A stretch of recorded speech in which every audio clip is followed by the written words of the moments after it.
Hello दोस्तों, स्वागत है आपका अगली वीडियो में। मैं आज आपको समझाने जा रही हूँ जब दीर्घ जो ई है वो किस तरीके से स्वर के ऊपर उसका वो होता है। छोटी जो ह्रस्व ई है और दो ह्रस्व ई मिलकर ह्रस्व स्वर जो होता है ई, ये ह्रस्वी प्लस ह्रस्वी मिलके क्या होता है, एक दीर्घ की प्राप्ति होती है। या ह्रस्वी और दीर्घ मिलकर हमें दीर्घ प्राप्त होती है। या दीर्घ और ह्रस्वी मिलकर हमें दीर्घ की प्राप्ति होती है। कहने का तात्पर्य यह है कि जिस प्रकार से हमने अवर्ण का जो दीर्घ स्वर बताया था मैंने आपको, उसी के अनुसार ये वाला हमारा टॉपिक है। दीर्घ की दीर्घ प्राप्त होगी। अब है हमारा अगला, इतना आपको समझ में आ चुका होगा। फिर है हमारा ह्रस्व स्वर प्लस ह्रस्व स्वर, फिर ह्रस्व स्वर प्लस ह्रस्व स्वर मिलके ह्रस्व स्वर की प्राप्ति होगी। फिर हमारा ह्रस्व स्वर प्लस दीर्घ स्वर प्लस ह्रस्व स्वर मिलकर हमें ह्रस्व स्वर की प्राप्ति होगी। और इसी प्रकार से हमारा ये आखिरी वाला है दीर्घ स्वर, ह्रस्व स्वर, दीर्घ स्वर। अब यहाँ से समझ लीजिए एक बार, ह्रस्वी, ये भी ह्रस्वी है मतलब छोटी। ह्रस्व मतलब होता है छोटा और ये होता है दीर्घ का मतलब होता है बड़ा। अब यहाँ पे ह्रस्व है, यहाँ भी ह्रस्व है और हमें प्राप्ति हो गई दीर्घ की। तो अब आपको इसको उदाहरण के सहित समझिए।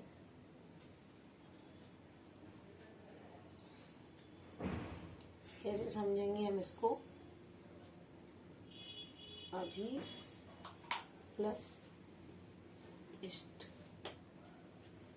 ये हमारी, जैसे मैंने एक्सप्लेन किया था, मैंने आपको उदाहरण के द्वारा स्पष्टीकरण करके बताया था, उसी प्रकार से ये इसमें से ये निकल गया और ये निकल गया, तो हमें क्या प्राप्त हुआ? ये दोनों प्राप्त हुई। इसका क्या हो जाएगा, ये निकल के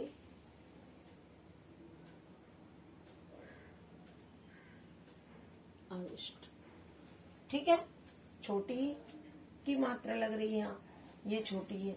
इनको जब हम दोनों को मिलाएंगे इन वर्णों को, तो हमें एक दीर्घ वर्ण की, दीर्घ स्वर वर्ण की प्राप्ति होगी। उसी प्रकार से अगला समझ लीजिए, परि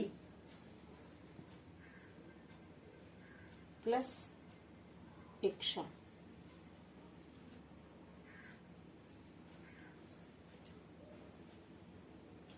ठीक है, इतना आपको समझ में आ चुका होगा। अब ये देखिए, ह्रस्वी है तो ये इसकी मात्रा आ गई, ये दीर्घ है तो ये दीर्घ हुआ। जब इन दोनों का हमने मिलन कराया, फिर से एक बार समझ लीजिए, ये पहला जो है शब्द है, पहले शब्द का अंतिम वर्ण और दूसरे शब्द का प्रथम वर्ण मिलके जो संधि कराई जाती है, उसको क्या बोला जाता है? दीर्घ संधि। क्या बोला जाता है? दीर्घ संधि। तो इसका क्या हो जाएगा? परीक्षा। क्या हो जाएगा? परीक्षा। क्योंकि हमें यहाँ पे क्या प्राप्त हुआ? दीर्घ प्राप्त हुई है। समझ रहे हैं आप सब लोग? ये यहाँ पे हमें क्या प्राप्त हुआ है? दीर्घ हमें यहाँ पर प्राप्त हुई है। अब हमारा अगला उदाहरण है दीर्घी और ह्रस्वी को मिला के दीर्घी हमें प्राप्त होगी। जैसे कि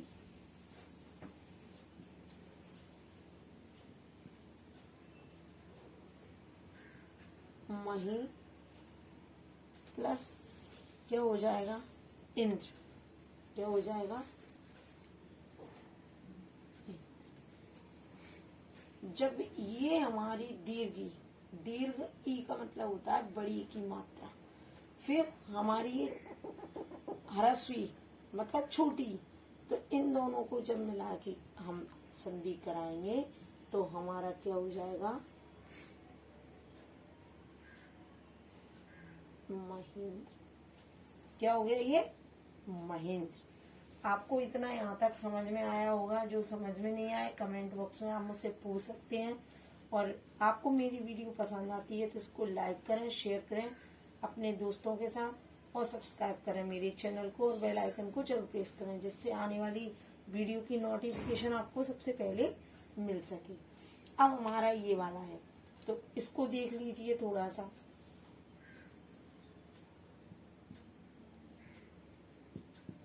और रजनी प्लस ईश। अब यहाँ देखिए बड़ी, तो ये बड़ी की मात्रा लग रही है, ये छोटी है, वो सॉरी बड़ी है तो ये बड़ी है। अब इन दोनों का जब हमने संधि कराएंगे इन दोनों में तो क्या हो जाएगा,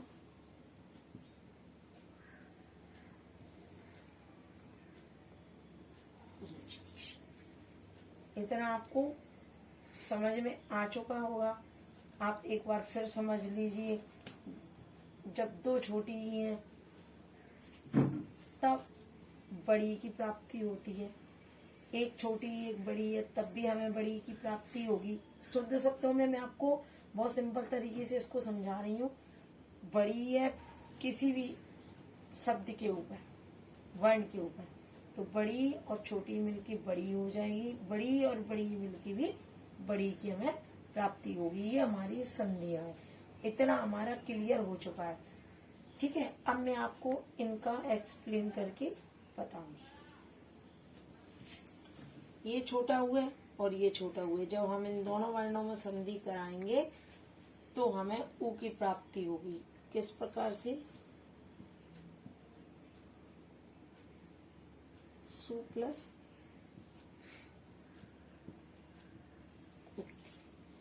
अब इन दोनों में संधि जब कराएंगे, क्योंकि ये भी छोटा हुआ है, छोटा ऊ का अर्थात सापे छोटे ऊ की मात्रा है और ये भी छोटा हुआ है। जब इन दोनों को हम संधि कराते हैं इन दोनों वर्णों की तो हमें क्या प्राप्त होगा, मतलब बड़े ऊ की मात्रा इसमें हमें प्राप्त होगी। हमें एक दीर्घ स्वर की प्राप्ति यहाँ पर हो रही है। उसी प्रकार से देखिए आप, छोटा ऊ बड़ा ऊ मिलके बड़ा ऊ प्राप्त होगा। तो हम कैसे पहचान करेंगे, मधु प्लस क्या हो जाएगा हमारा,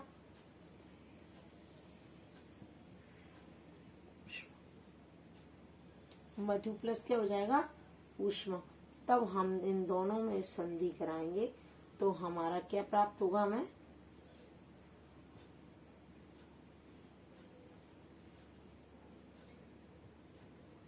मधुष्मा। क्या प्राप्त हो जाएगा, मधुष्मा। अब चूंकि पहले शब्द के अंतिम वर्ण में बड़े ऊ की मात्रा है और दूसरे शब्द के प्रथम वर्ण में छोटे ऊ की मात्रा है, तब इस चीज को हम कैसे एक्सप्लेन करेंगे। हम इसको ऐसे इस तरीके से मतलब एक्सप्लेन करेंगे। देखिए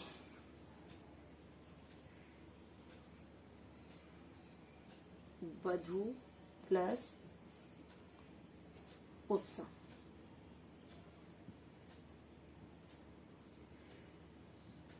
तो क्या प्राप्त होगा हमारा, बड़े ऊ की मात्रा है, ये छोटा ऊ है, तो क्या प्राप्त होगा, बड़ा ऊ प्राप्त होगा। चूंकि तो इसको कैसे लिखेंगे, वधुत्सव।